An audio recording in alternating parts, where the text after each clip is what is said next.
Hello RBCians, a very good morning to you all. तो जैसा कि आप सबको पता है कि बिहार बोर्ड वाले जितने भी बच्चे हैं उनका सेंटअप एग्ज़ाम हो चुका है और सेंटअप का जो पेपर होता है वो बोर्ड एग्ज़ाम से कंपैरेटिवली बहुत ज़्यादा मैच करता हुआ होता है। तो बहुत ऐसे क्वेश्चंस होते हैं सेंटअप एग्ज़ाम में जो डायरेक्टली भी आ जाते हैं बोर्ड एग्ज़ाम में, या हमारे सीबीएसई बोर्ड वाले स्टूडेंट्स हैं उनका जो सेंटअप एग्ज़ाम होता है उस एग्ज़ाम्स के अकॉर्डिंग भी बहुत सारा क्वेश्चन है जो बोर्ड एग्ज़ाम में मैच करता है। तो आपके लिए एक नई कोशिश कि पहले सेंटअप में जितने भी क्वेश्चंस आए हुए हैं उनको प्रॉपरली वो क्वेश्चंस जो बिल्कुल नए हैं उनको पहले करा दिया जाए ताकि सेंटअप के क्वेश्चन से आपको फ़ायदा हो बोर्ड एग्ज़ाम में। तो बहुत सारे स्टूडेंट्स का कॉमेंट था कि मैम आप सिर्फ इंग्लिश में देते हैं तो फिर हिंदी वाले स्टूडेंट्स का कैसे होगा। तो इंग्लिश के साथ साथ हिंदी भी इस बार आपको दिया जा रहा है ताकि आपका एग्ज़ाम का जो प्रिपरेशन है वो प्रॉपरली हो सके। तो आपसे यही रिक्वेस्ट है कि वीडियो लेक्चर देखने के साथ साथ आप इसका नोटबुक में नोट्स भी तैयार करते चलें। जितना जल्दी पॉसिबल होगा उतना जल्दी सारे क्वेश्चंस आपको डील कर दिए जाएंगे और अब कोई भी क्वेश्चन हिंदी इंग्लिश दोनों में दिया जाएगा ताकि हिंदी मीडियम के स्टूडेंट्स को परेशानी नहीं हो। तो सेंटअप से हम सबसे पहले वही सारे क्वेश्चंस उठाएंगे जो बिल्कुल नए हैं, जिसका आइडिया स्टूडेंट्स को नहीं हो पाता है और बिल्कुल आसानी से इसमें मार्क्स मिल सकता है। तो वो सारे क्वेश्चंस हम लोग पहले करेंगे, ठीक है। तो हमारा पहला क्वेश्चन है, देखिएगा students, what do you mean by sequential evolution. अब जैसे है what do you mean by evolution, तो इवोल्यूशन का मतलब होता है जैव प्रक्रम, जैविक विकास यानी कि डेवलपमेंट। लेकिन यहाँ पर एक क्वेश्चन में वर्ड आ गया सीक्वेंशियल इवोल्यूशन, जिसकी हिंदी होती है क्रमिक विकास। क्रमिक विकास से आप क्या समझते हैं? तो सवाल ये है कि क्रमिक विकास होता क्या है। देखिए, जैसे कि आपको पता है कि कोई भी ऑर्गेनिज्म जो नया उत्पन्न हो रहा है या नया पैदा हो रहा है वो अपने पूर्वज से ही आता है, अपने प्री एग्जिस्टिंग से ही आता है और ये बहुत ही धीरे धीरे लेकिन लगातार जारी रहने वाली प्रोसेस है।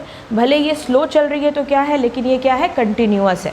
तो स्लोली और कंटिन्यूअसली अपने प्री एग्जिस्टिंग ऑर्गेनिज्म से नए ऑर्गेनिज्म का डेवलपमेंट लगातार होते रहना, स्पेसीज रुकनी नहीं चाहिए। तो उसी को हम क्या कहते हैं, क्रमिक। क्रमिक मतलब सीक्वेंस, लगातार जारी रहने वाला विकास, उसी को हम क्रमिक विकास कहते हैं। पहले मैं इंग्लिश में आपको डेफिनेशन क्लियर कर दूं। According to evolution theories, present day organism have been evolve from pre existing organism. This gradual and continuous evolution is called sequential evolution. यानी कि जैसे कि आप देख सकते हैं कि जो भी ऑर्गेनिज्म अपने प्री एग्जिस्टिंग ऑर्गेनिज्म से लगातार डेवलप हो रहा है, स्लोली ही क्यों ना हो, तो उसका जो लगातार डेवलपमेंट हो रहा है इसी को हम क्या कहते हैं, सीक्वेंशियल इवोल्यूशन कहते हैं। हिंदी वाले भी अपना नोट समझ सकते हैं।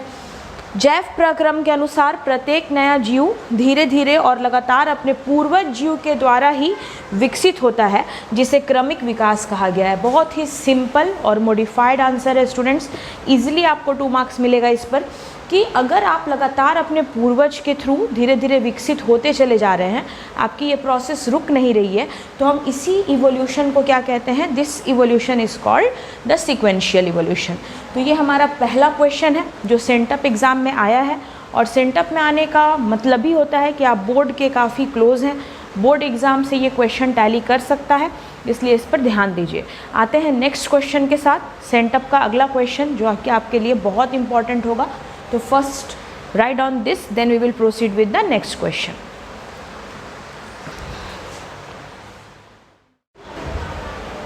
Okay students, now we are having question number 2. Right a note on organic farming, यानी कि कार्बनिक खेती पर एक नोट आता है। ये हमेशा ही रिपीटेड क्वेश्चन रहा है कि कार्बनिक खेती आप किसको कहिएगा। तो कार्बनिक खेती का मेन पर्पस होता है कि हमारे प्लांट्स को हम किसी भी कीटनाशक यानी कि आपका जो केमिकल फर्टिलाइज़र होता है तो उससे हम क्या कर सके, उसको सेव कर सके, है ना, उसको प्रोटेक्ट कर सके। तो इसके लिए तरीका क्या है, तरीका ये है कि प्लांट में जो भी पेस्ट लग रहा है, जो भी कीट वगैरह लग रहे हैं, जो भी चीज़ उसको डैमेज कर रही है, उसको हम क्या करते हैं, नेचुरल रूप से प्राकृतिक तौर पर उसका शिकार करवा देते हैं, नेचुरल प्रीडेशन। फॉर एग्जांपल बहुत ऐसे ऑर्गेनिज्म होते हैं जिनको बायो कंट्रोल एजेंट कहा जाता है। जैसे किसी प्लांट में लगने वाले किसी बैक्टीरिया का शिकार अगर फंगस कर ले तो वो उस बैक्टीरिया को डैमेज कर सकता है बिना किसी तरह का केमिकल यूज़ किए हुए।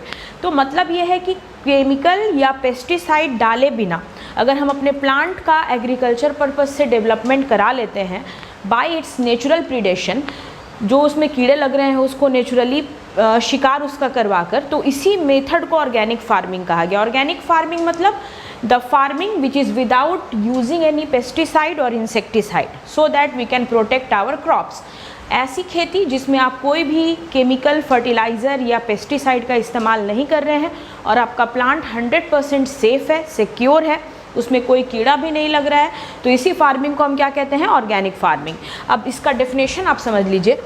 It is a method of controlling pest in agriculture that relies on natural predation and not on chemicals so that its excessive use do not damage the crops।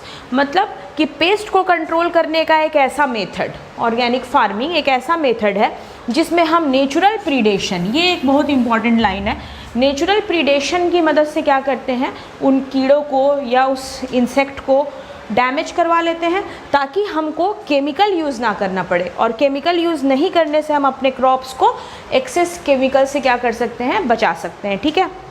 उसके बाद हिंदी वाले लोगों के लिए मैंने लिखा है कि यह कृषि में एक विकसित प्रक्रिया है जिसमें पौधों में लगने वाले रोग कारक, पौधों में अगर कोई भी रोग कारक लग रहा है को बिना किसी कीटनाशक के प्रयोग किए हुए, यानी कि कोई भी इंसेक्टिसाइड या पेस्टिसाइड आपको यूज़ नहीं करना है, प्राकृतिक शिकार के द्वारा रोका जाता है। नेचुरल प्रीडेशन कराकर उस पर बायो कंट्रोल एजेंट से अटैक करवाकर हम उसको रोक लेते हैं, जिससे फसल की हानि नहीं होती है, यानी कि हमारा फसल जो होगा वो क्या रहेगा स्टूडेंट? सेफ रहेगा, उसका लॉस होने का कोई भी चांसेस नहीं है।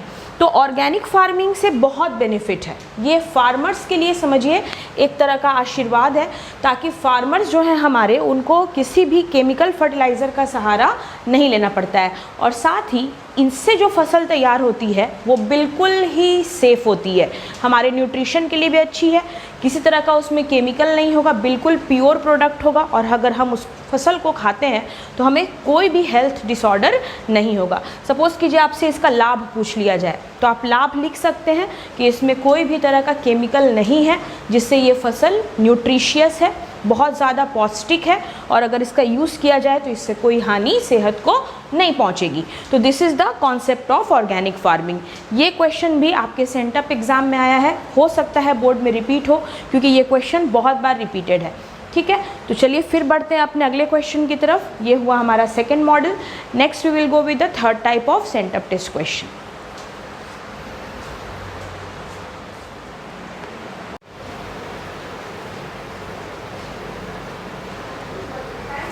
Okay students, now we are having question number 3 for your sent up board examination, जो कि बहुत ही रेयर क्वेश्चन है।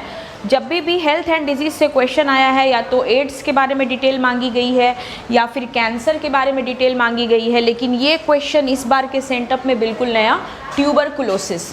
ट्यूबरकुलोसिस जिसको शॉर्ट में हम लोग टीबी कहते हैं। उन्होंने कहा कि ट्यूबरकुलोसिस के बारे में आप क्या जानते हैं, यानी कि उसका कारण क्या है, उसके लक्षण क्या है, उससे कैसे बचा जाए, हर एक चीज़ के बारे में आपको इन्फॉर्मेशन देनी होगी। तो ये क्वेश्चन बहुत नया है और एनसीईआरटी में भी इसको बहुत ओपनली डिस्कस नहीं किया गया है, इसलिए मैंने सोचा कि इस क्वेश्चन को भी आपके सामने रखा जाए, क्योंकि अक्सर ये क्वेश्चन एड्स वगैरह टॉपिक्स को लेकर ही आता था। तो ट्यूबरकुलोसिस का जो एजेंट होता है वो एक बैक्टीरिया होता है student, that is Mycobacterium tuberculosis. Agent का नाम आपको याद रखना है, माइकोबैक्टीरियम ट्यूबरकुलोसिस। इस एजेंट के अंदर एक बहुत ही खतरनाक जहर यानी कि टॉक्सिन होता है, जो आपके अंदर वो रिलीज़ कर देते हैं। उस टॉक्सिन का नाम होता है tuberculin. Tuberculin is the harmful toxic, जो बॉडी में जाने से टीबी का प्रॉब्लम हो सकता है। ठीक है, इसके सिम्टम्स हैं कि सांस लेने में डिफ़िकल्टी होगी, डिफ़िकल्टी इन ब्रीदिंग, लंग्स में इन्फेक्शन हो जाता है, फेफड़े में इन्फेक्शन हो जाता है। दूसरा, भूख कम लगती है, फीवर होने के चांसेस बहुत ज़्यादा होते हैं। तो ये सारी चीज़ें इसके सिम्टम्स में आ गए। नेक्स्ट है प्रिवेंशन, इससे बचा कैसे जाए। ओके, तो हम बता रहे थे आपको कि इसमें ब्रीदिंग में डिफ़िकल्टी होती है और लंग्स में इन्फेक्शन सीवियर होता है, यानी कि बहुत ज़्यादा लंग्स में इन्फेक्शन हो जाता है। तो इससे बचने का तरीका क्या है? इससे बचने का तरीका है कि अगर आपको किसी इन्फेक्टेड पर्सन के कांटेक्ट में नहीं आना होगा, क्योंकि ये एरोजोल्स के थ्रू, जैसे वो खांसते हैं या छींकते हैं तो उनके माउथ से जो वाटर रिलीज़ होता है उससे ये आपके बॉडी में भी वापस जा सकता है। ओके, तो ये था हमारा टॉक्सिक सब्सटेंस ट्यूबरकुलिन। अब अगली जो बात है वो है सिम्टम्स के बारे में कि क्या क्या सिम्टम्स हो सकते हैं, क्या क्या लक्षण हो सकता है इस बीमारी में। तो लक्षण की बात अगर की जाए तो सबसे पहला लक्षण है कि इसमें सांस लेने में कठिनाई तो होती ही है, क्योंकि लंग्स में इन्फेक्शन हो जाता है। लंग्स में इन्फेक्शन होने से बंदा सही से सांस नहीं ले पाएगा और धीरे धीरे भूख कम लगेगी। पुअर एपेटाइट का मतलब होता है भूख की कमी हो जाना, और इसमें फीवर होता है, यानी कि फीवर बहुत ज़्यादा होता है। अगर आपको टीबी नहीं होना है, अगर आप नहीं चाहते हैं कि आप तक ये बीमारी आए, तो जो इन्फेक्टेड पर्सन है, जो संक्रमित व्यक्ति है, उससे आपको बचना होगा, अवॉइड करना होगा। क्योंकि कई बार टीबी के पेशेंट जब खांसते हैं या छींकते हैं तो उनके माउथ से जो वाटर रिलीज़ होता है वो किसी दूसरे इंसान तक पहुंचकर उसको भी इन्फेक्टेड कर देता है ना। तो उससे बचने का ये एक आसान तरीका हुआ। नेक्स्ट होता है कि कंट्रोल कैसे किया जाए। तो इस बीमारी में एंटीबायोटिक्स हेल्प करती है, क्योंकि ये बैक्टीरिया से होने वाले डिजीज़ हैं और आप बहुत अच्छे तरीके से जानते हैं, जैसे टाइफॉइड हुआ, टीबी हुआ, इन सब बीमारी में हम एंटीबायोटिक्स के इस्तेमाल से आराम से हम अपने बीमारी को कंट्रोल कर सकते हैं। लेकिन ये बहुत लॉन्ग टाइम तक खींचनी नहीं चाहिए। अगर टीबी लॉन्ग टाइम तक रह जाता है तो कफ के साथ ब्लड आने के भी चांसेस होते हैं और बंदा, पेशेंट जो होता है वो काफ़ी ज़्यादा वीक फील करता है ना। तो जितना जल्दी इसके बारे में डायग्नोसिस हो जाता है उतना जल्दी इसका ट्रीटमेंट स्टार्ट हो जाना चाहिए। तो ये है हमारा ट्यूबरक्लोसिस, दैट इज़ टीबी। तो इस तरह से मिलेंगे आपसे फिर अपने अगले पार्ट के साथ। Till then please take care, have a safe day, thank you.